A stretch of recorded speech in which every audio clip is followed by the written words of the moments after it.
এই যে ধরুন। আরে রাখো, আমাকে যা দিতে হয় টেবিলের নিচ দিয়ে দিতে হয়।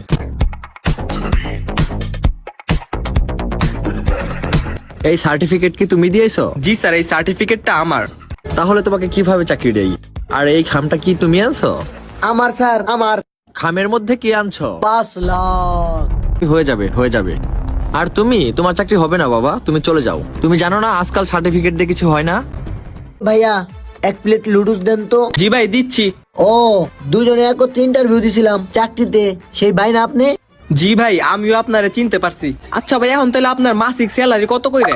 25,000 টাকা। আমার প্রতিদিন 2 থেকে 3 হাজার টাকা ইনকাম হয়। 2-3 হাজার টাকা প্রতিদিন? কেমনে ভাই? আপনি 5 লাখ টাকা ইনভেস্ট করে মাসে 25,000 টাকা বেতন পান এখন। আর আমি এই ব্যবসায় কিছু টাকা ইনভেস্ট করে মাস শেষে আমার 80-90 হাজার টাকা ইজিলি আহে। It's not a big deal.